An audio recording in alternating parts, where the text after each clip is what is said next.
I'm making this video for a friend who doesn't quite know how to use dragonblade in the best way possible. So, at first you usually want to do some kind of damage before you go in and blade, whether it be from dashing, deflecting, firing shurikens, whatever. You always want to do some kind of pre-damage because usually you want to dash in, hit Q, slash, and then dash right away afterwards. And you'll almost never see one of the animations because you have to do it fast enough in order to grant the insta-kill and the reset onto another target.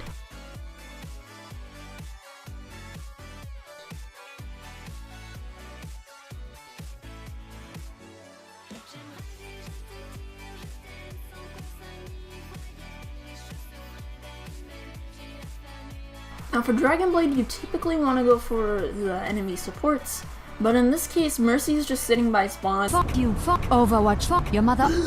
And I know she's just going to go back in there anyway, so I just continue to go after Torbjorn after I kill the Widowmaker, which eventually grants them a res, but there was no way I was going to get the Mercy anyway, so it didn't matter. It's always important to get the first kill so you can have the mobility to dash onto the next target and kill them.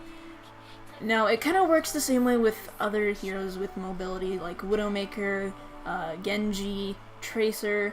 You just typically want to wait for them to try and get away from you, and then you can dash again to follow them up.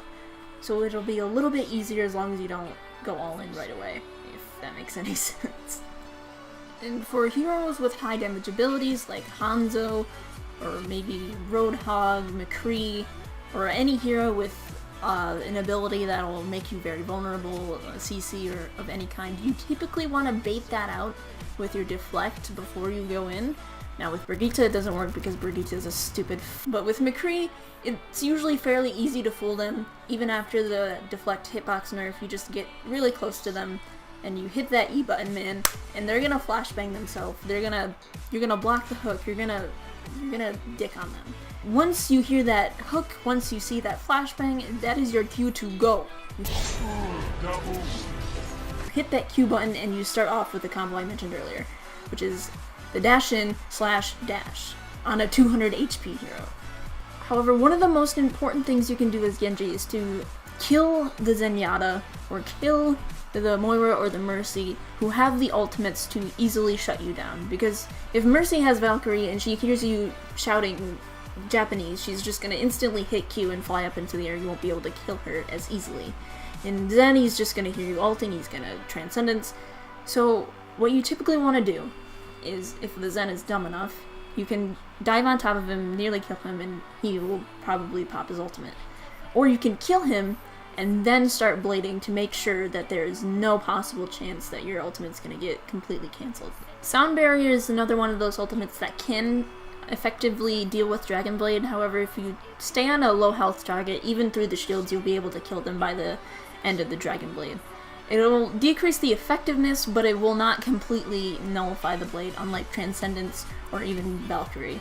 Now, if you have a competent enough Ana on your team that actually nanos you when you want to blade, the combo is slightly altered. It takes less time to kill 200 HP heroes because you have that 50% damage boost. Basically, all you have to do is slash animation cancel into dash, and the hero's dead, basically. And you can easily dash onto your next target. Another important thing to remember with Dragonblade is knowing the hero health threshold for the proper combo, because you don't want to dash into a hero that's already dead after you slash them, because you won't have any mobility to get to your next target. So typically, if they're under half HP, you don't want to animation cancel with dash. You just want to slash and then dash onto the next target.